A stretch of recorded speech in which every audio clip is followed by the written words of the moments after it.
ಚಂದ್ರನಿಗೆ ಡಿಕ್ಕಿ ಹೊಡೆದ ಸ್ಪೇಸ್ ಎಕ್ಸ್ ರಾಕೆಟ್. ಭೂಮಿಗೆ ಕಾದಿದ್ಯಾ ಮಹಾ ಡೇಂಜರ್. ವೀಕ್ಷಕರೇ, ಒಮ್ಮೆ ಊಹಿಸಿಕೊಳ್ಳಿ, ಗಂಟೆಗೆ 8700 ಕಿಲೋಮೀಟರ್ ವೇಗ, ಅಂದರೆ ಪ್ರತಿ ಸೆಕೆಂಡ್ಗೆ ಸುಮಾರು 2.4 ಕಿಲೋಮೀಟರ್.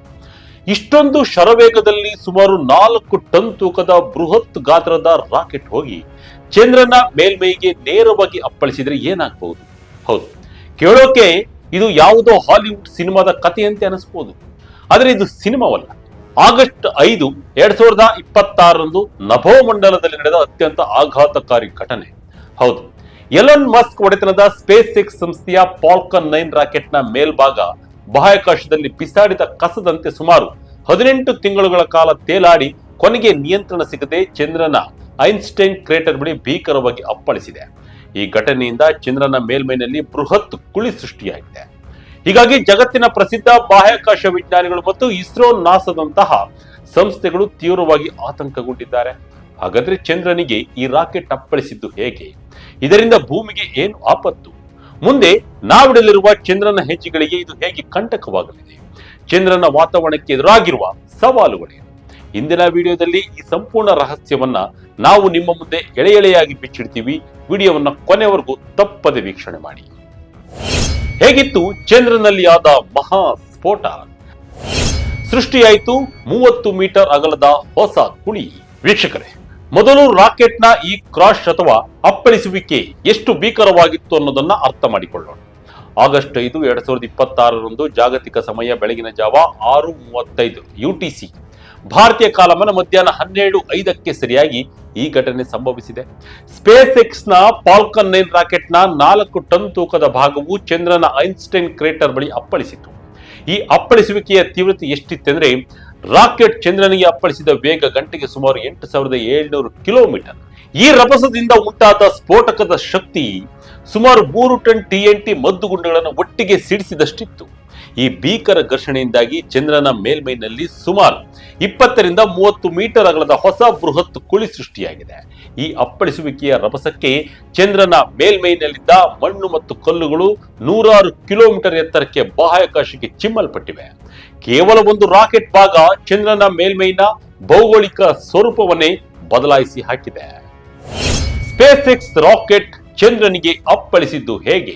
ವೀಕ್ಷಕರೇ, ಇಷ್ಟಕ್ಕೂ ಈ ಸ್ಪೇಸ್ ಎಕ್ಸ್ ರಾಕೆಟ್ ಚಂದ್ರನಿಗೆ ಹೋಗಿ ಡಿಕ್ಕಿ ಹೊಡೆದಿದ್ದು ಹೇಗೆ ಗೊತ್ತಾ? ಇದು ಯಾವುದೇ ರೀತಿಯ ಪೂರ್ವ ಯೋಜಿತ ಯೋಜನೆಯಲ್ಲ.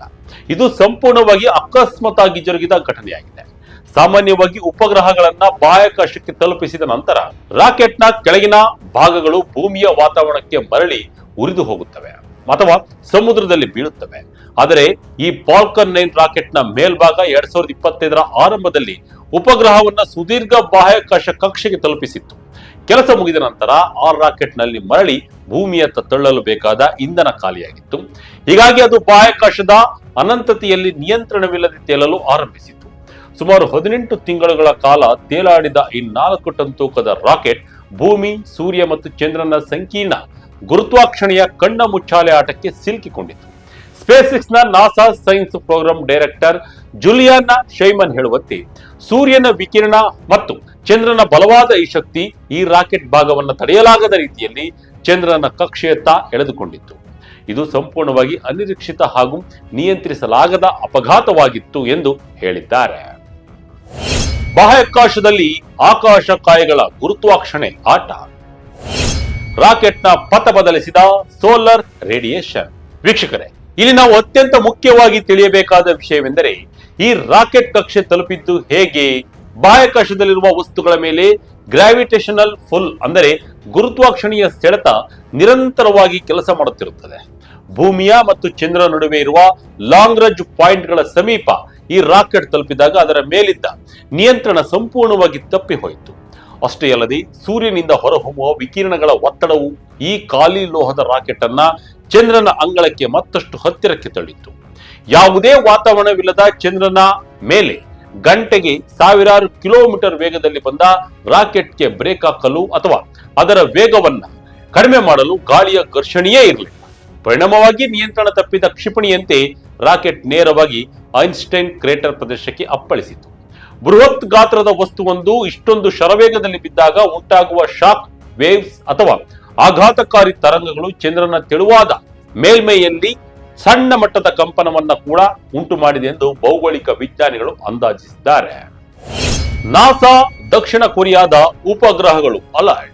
ಈ ಭೀಕರ ಅಪಘಾತ ಸಂಭವಿಸಿದಂತೆ ಚಂದ್ರನ ಕಕ್ಷೆಯಲ್ಲಿ ಸುತ್ತುತ್ತಿರುವ ನಾಸಾದ LRO ಮತ್ತು ದಕ್ಷಿಣ ಕೊರಿಯಾದ ಧನುರಿ ಉಪಗ್ರಹಗಳು ತಕ್ಷಣವೇ ತಮ್ಮ ಹೈಟೆಕ್ ಕ್ಯಾಮೆರಾಗಳನ್ನ ಐನ್ಸ್ಟೈನ್ ಕ್ರೇಟರ್ನತ್ತ ತಿರುಗಿಸಿವೆ. ತಾಸಿಗೆ 8700 ಕಿಲೋಮೀಟರ್ ವೇಗದಲ್ಲಿ ರಾಕೆಟ್ ಅಪ್ಪಳಿಸಿದಾಗ ಚಂದ್ರನ ಆಳದಲ್ಲಿದ್ದ ಮಣ್ಣು ಮತ್ತು ಖನಿಜಗಳು ಹೊರಚೆಲ್ಲಿವೆ. ಇದನ್ನ ಅಧ್ಯಯನ ಮಾಡುವ ಮೂಲಕ ಚಂದ್ರನ ಮೇಲ್ಮೈನ ಆಳದಲ್ಲಿ ಏನಿದೆ, ಅತಿ ಹೆಚ್ಚಿನ ವೇಗದ ಅಪಘಾತಗಳಿಂದ ಚಂದ್ರನ ಭೌಗೋಳಿಕ ಸ್ವರೂಪ ಹೇಗೆ ಬದಲಾಗುತ್ತದೆ ಎಂಬುದನ್ನ ಅಧ್ಯಯನ ಮಾಡಲು ಜಗತ್ತಿನ ವಿಜ್ಞಾನಿಗಳಿಗೆ ಇದೊಂದು ಅಪರೂಪದ ಅವಕಾಶ ಸಿಕ್ಕಂತಾಗಿದೆ. ವಿಜ್ಞಾನಿಗಳು ಈಗ ಈ ಉಪಗ್ರಹಗಳು ಕಳಿಸುವ high resolution before and after ಫೋಟೋಗಳಿಗಾಗಿ ಕಾಯ್ತಾ ಇದ್ದಾರೆ. ಚಂದ್ರನ ಧೂಳು ಮತ್ತು ವಾತಾವರಣಕ್ಕೆ ಕಂಟಕ. ಸೂರ್ಯನ ಬೆಳಕಿಗೆ ಎದ್ದು ಕಾಣುವ ಮಣ್ಣಿನ ಮೋಡ. ಅಷ್ಟೇ ಅಲ್ಲದೆ ವೀಕ್ಷಕರೇ, ಈ ಅಪಘಾತದಿಂದ ಸೃಷ್ಟಿಯಾದ ಧೂಳಿನ ಮೋಡಗಳು ಮತ್ತೊಂದು ದೊಡ್ಡ ಚಿಂತೆಗೆ ಕಾರಣವಾಗಿವೆ. ಭೂಮಿಯ ಮೇಲಾದರೆ ಗಾಳಿ ಮತ್ತು ಮಳೆಯಿಂದ ಧೂಳು ಬೇಗನೆ ನೆಲಕ್ಕೆ ಕುಳಿತುಕೊಳ್ಳುತ್ತದೆ. ಆದರೆ ಚಂದ್ರನ ಮೇಲೆ ಗುರುತ್ವಾಕರ್ಷಣೆ ಅತ್ಯಂತ ಕಡಿಮೆ ಇರುವುದರಿಂದ ಮತ್ತು ವಾತಾವರಣವೇ ಇಲ್ಲದಿರುವುದರಿಂದ ಸ್ಫೋಟದ ರಭಸಕ್ಕೆ ಚಿಮ್ಮಿದ ಧೂಳು ಮತ್ತು ಸಣ್ಣ ಕಲ್ಲುಗಳು ಚಂದ್ರನ ಕಕ್ಷೆಯಲ್ಲಿ ದಿನಗಟ್ಟಲೆ ವಾರಗಟ್ಟಲೆ ತೇಲಾಡುತ್ತಲೇ ಇರುತ್ತವೆ. ಇದನ್ನ ರೆಗೋಲಿತ್ ಡಸ್ಟ್ ಎಂದು ಕರೆಯಲಾಗುತ್ತದೆ. ಈ ಸಣ್ಣ ಸಣ್ಣ ಚೂಪಾದ ಧೂಳಿನ ಕಣಗಳು ಚಂದ್ರನ ಸುತ್ತುತ್ತಿರುವ ಇತರ ಸಂಶೋಧನಾ ಉಪಗ್ರಹಗಳ ಸೋಲಾರ್ ಪ್ಯಾನೆಲ್ಗಳು ಮತ್ತು ಹೈಟೆಕ್ ಕ್ಯಾಮೆರಾಗಳ ಲೆನ್ಸ್ಗಳಿಗೆ ಹಾನಿ ಮಾಡುವ ಭಾರಿ ಅಪಾಯವಿರುತ್ತದೆ. ಅಷ್ಟೇ ಅಲ್ಲದೆ ಚಂದ್ರನ ಮೇಲ್ಮೈಯಲ್ಲಿ ಸಂಶೋಧನೆ ನಡೆಸುತ್ತಿರುವ ಅಥವಾ ಭವಿಷ್ಯದಲ್ಲಿ ಇಳಿಯಲಿರುವ ರೋವರ್ಗಳ ಚಕ್ರಗಳಿಗೆ ಈ ಉಪಕರಣಗಳು ಹಾಗೂ ಚೂಪಾದ ಧೂಳು ಕಂಟಕವಾಗಬಹುದು ಎಂದು ನಾಸಾ ವಿಜ್ಞಾನಿಗಳು ಎಚ್ಚರಿಸಿದ್ದಾರೆ. ಬಾಹ್ಯಾಕಾಶ ಕಸದ ಆತಂಕ, ವಿಜ್ಞಾನಿಗಳ ಎಚ್ಚರಿಕೆ. ವೀಕ್ಷಕರೇ, ಈ ಅಪಘಾತವು ಇಡೀ ಜಗತ್ತಿನ ಬಾಹ್ಯಾಕಾಶ ವಿಜ್ಞಾನಿಗಳಲ್ಲಿ ಭಾರಿ ದೊಡ್ಡ ಆತಂಕವನ್ನ ಮೂಡಿಸಿದೆ. ಯಾಕೆಂದ್ರೆ ಪ್ರಸ್ತುತ ಅಮೆರಿಕ, ಚೀನಾ, ರಷ್ಯಾ ಮತ್ತು ಭಾರತದಂತಹ ದೇಶಗಳು ಹಾಗೂ ಖಾಸಗಿ ಕಂಪನಿಗಳು ಚಂದ್ರನ ಮೇಲೆ ಸಂಶೋಧನೆಯನ್ನ ತೀವ್ರಗೊಳಿಸುತ್ತಿದ್ದು, ಭವಿಷ್ಯದಲ್ಲಿ ಚಂದ್ರನ ಮೇಲೆ ಮಾನವ ನಿರ್ಮಿತ ವಸತಿ ನೆಲೆಗಳನ್ನ ಕಟ್ಟಲು ಸಿದ್ಧತೆ ನಡೆಸಿವೆ. ಇಂತಹ ಸಮಯದಲ್ಲಿ ಬಾಹ್ಯಾಕಾಶದಲ್ಲಿ ನಿಯಂತ್ರಣವಿಲ್ಲದೆ ಸುತ್ತುತ್ತಿರುವ ಇಂತಹ ಸಾವಿರಾರು ಟನ್ ತೂಕದ ರಾಕೆಟ್ ಕಸಗಳು ಭವಿಷ್ಯದಲ್ಲಿ ಚಂದ್ರನ ಮೇಲಿರುವ ನಮ್ಮ ರಿಸರ್ಚ್ ಸೆಂಟರ್ಗಳ ಮೇಲೆ ಉಗ್ರರ ಕ್ಷಿಪಣಿ ದಾಳಿಯಂತೆ ದಿಢೀರನೆ ಬಂದು ಬಿದ್ದರೆ ಇಡೀ ಮೂಲ ಸೌಕರ್ಯವೇ ಕಣ್ಣು ಮುಚ್ಚಿ ಕಣ್ಣು ಬಿಡುವಷ್ಟರಲ್ಲಿ ಧೂಳಿಪಟವಾಗುತ್ತದೆ. ಹೀಗಾಗಿ ಭವಿಷ್ಯದಲ್ಲಿ ಪ್ರತಿ ರಾಕೆಟ್ ಉಡಾವಣೆಯ ನಂತರ ಅದರ ತ್ಯಾಜ್ಯವನ್ನ ಬಾಹ್ಯಾಕಾಶದಲ್ಲೇ ಸಂಪೂರ್ಣವಾಗಿ ನಾಶಪಡಿಸುವ ತಂತ್ರಜ್ಞಾನವನ್ನು ಅಳವಡಿಸಿಕೊಳ್ಳಬೇಕು ಎಂದು ವಿಜ್ಞಾನಿಗಳು ಎಚ್ಚರಿಸಿದ್ದಾರೆ. ಇನ್ನು ಮಾನವನ ಇತಿಹಾಸದಲ್ಲಿ ಮಾನವ ನಿರ್ಮಿತ ಬಾಹ್ಯಾಕಾಶ ಕಸಬಂದು ಚಂದ್ರನಿಗೆ ಆಕಸ್ಮಿಕವಾಗಿ ಅಪ್ಪಳಿಸಿರುವುದು ಇದು 2ನೇ ಬಾರಿ ಮಾತ್ರ. ಇದಕ್ಕೂ ಮೊದಲು ಮಾರ್ಚ್ 2022ರಲ್ಲಿ ಚೀನಾದ ಲಾಂಗ್ ಮಾರ್ಚ್ 3C ರಾಕೆಟ್ನ ಭಾಗವೊಂದು ಚಂದ್ರನ ಹಿಂಭಾಗಕ್ಕೆ ಅಪ್ಪಳಿಸಿ ಡಬಲ್ ಕ್ರೇಟರ್ ಸೃಷ್ಟಿಸಿತ್ತು. ಈಗ ಸ್ಪೇಸ್ ಎಕ್ಸ್ ರಾಕೆಟ್ 2ನೇ ಬಲಿಪಶುವಾಗಿದೆ. ವೀಕ್ಷಕರೇ, ವಿಜ್ಞಾನಿಗಳು ಈಗ ಇದನ್ನ ಜಾಗತಿಕ ವೇಕಪ್ ಕಾಲ್ ಅಥವಾ ಎಚ್ಚರಿಕೆ ಗಂಟೆ ಎಂದು ಕರೆದಿದ್ದಾರೆ.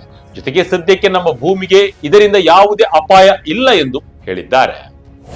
ಭವಿಷ್ಯದ ಚಂದ್ರನ ಯೋಜನೆಗಳಿಗೆ ಇದು ಪಾಠ.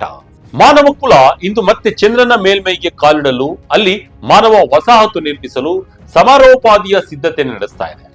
ಭಾರತದ ಇಸ್ರೋ ಕೂಡ ಚಂದ್ರಯಾನ ಸರಣಿಯ ಮೂಲಕ ಇತಿಹಾಸ ಸೃಷ್ಟಿಸುತ್ತಾ ಇದೆ. ಆದರೆ ನಾವಿಡುವ ಪ್ರತಿಯೊಂದು ಹೆಜ್ಜೆಯು ಬಾಹ್ಯಾಕಾಶ ಪರಿಸರವನ್ನ ಹಾಳುಗೆಡಬಾರದು. ಮುಂದೆ ಯಾವುದೇ ಬಾಹ್ಯಾಕಾಶ ಯೋಜನೆ ಕೈಗೊಂಡರೂ ಕೆಲಸ ಮುಗಿದ ನಂತರ ರಾಕೆಟ್ ಭಾಗಗಳನ್ನ ಸುರಕ್ಷಿತವಾಗಿ ನಾಶಪಡಿಸುವ ತಂತ್ರಜ್ಞಾನವನ್ನ ಕಡ್ಡಾಯವಾಗಿ ಅಳವಡಿಸಿಕೊಳ್ಳಬೇಕು ಎಂದು ಜಾಗತಿಕ ವಿಜ್ಞಾನಿಗಳು ಒತ್ತಾಯಿಸುತ್ತಿದ್ದಾರೆ. ಇಲ್ಲವಾದರೆ ಭೂಮಿಯ ಸುತ್ತಲೂ ಕಸದ ರಾಶಿ ಬಿದ್ದಂತೆ, ನಾಳೆ ಚಂದ್ರನ ಸುತ್ತಲೂ ಉಲ್ಕಾಪಾತದಂತೆ ಮಾನವ ನಿರ್ಮಿತ ಕಸದ ಮಳೆಯಾಗುವುದರಲ್ಲಿ ಯಾವುದೇ ಅನುಮಾನವಿಲ್ಲ. ಒಟ್ಟಾರೆಯಾಗಿ ಬಾಹ್ಯಾಕಾಶ ವಿಜ್ಞಾನದಲ್ಲಿ ಸ್ಪೇಸ್ ಎಕ್ಸ್ ರಾಕೆಟ್ ಭಾಗವೊಂದು ಅಕಸ್ಮಾತ್ತಾಗಿ ಚಂದ್ರನಿಗೆ ಅಪ್ಪಳಿಸಿರುವುದು ಕೇವಲ ಒಂದು ಅಪಘಾತವಲ್ಲ.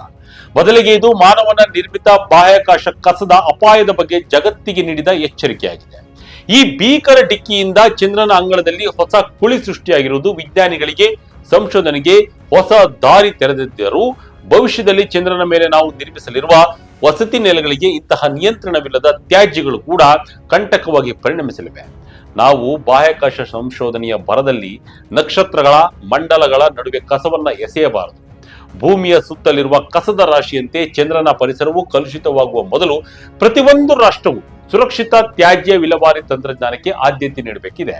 ಇಲ್ಲವಾದರೆ ಮಾನವನ ಮಹತ್ವಾಕಾಂಕ್ಷೆಯೇ ಭವಿಷ್ಯದ ಬಾಹ್ಯಾಕಾಶ ಯೋಜನೆಗಳಿಗೆ ಮುಳುವಾಗುವುದರಲ್ಲಿ ಸಂಶಯವಿಲ್ಲ. ಇದಾಗಿತ್ತು ಈ ಕ್ಷಣದ ಇಂಟ್ರೆಸ್ಟಿಂಗ್ ಸ್ಟೋರಿ. ಇದೇ ರೀತಿಯ ಸ್ಟೋರಿಗಳಿಗಾಗಿ Vijay Karnataka website, YouTube page, Facebook page follow ಮಾಡ್ತಾ ಇರಿ. ಧನ್ಯವಾದಗಳು.